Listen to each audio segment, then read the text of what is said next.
Fohisha ayol va uning o'g'li. Hayotiy voqealar asosida hikoya qilinadi. Assalomu alaykum.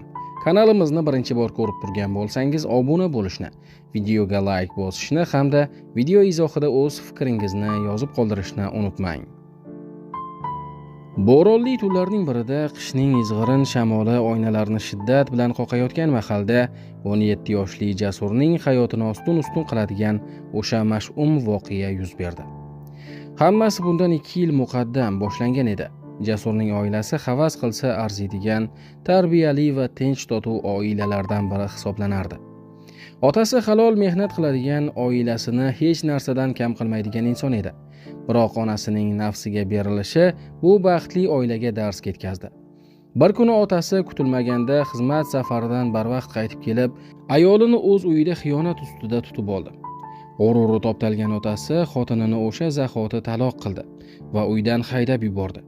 Jasur esa o'sha kundan boshlab tiriklayin azob ichida qoldi.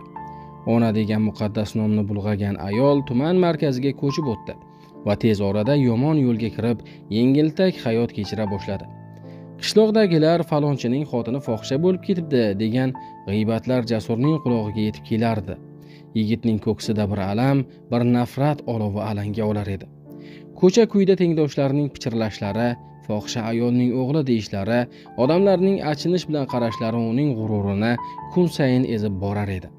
Bir kuni otasi og'ir xastalikka chalinib to'shakka mixlanib qoldi. Otasining ko'zidagi alam va noumidligini ko'rgan Jasurning ichidagi g'azab kosasi to'ldi. U endi sabr qila olmas edi. O'sha qahraton tunda Jasur onasi yashaydigan xonadonga yo'l oldi.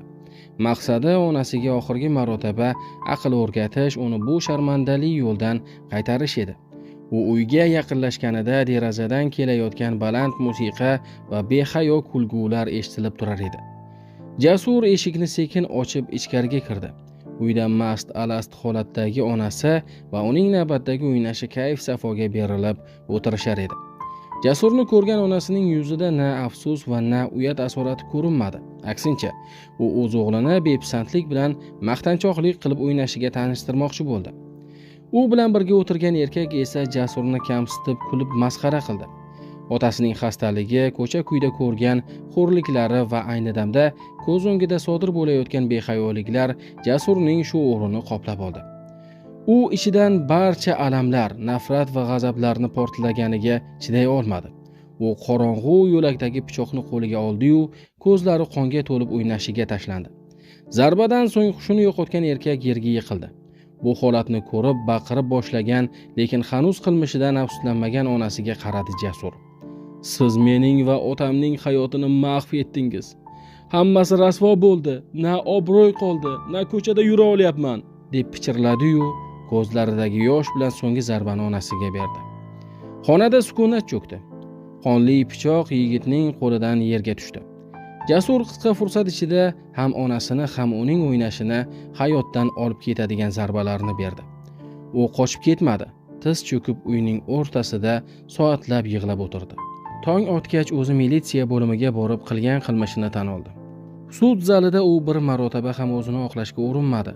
U atagi endigina 17 yoshga to'lgan edi, lekin uning hayoti g'urur, nafrat va xiyonatning og'ir zarbalari bilan to'lib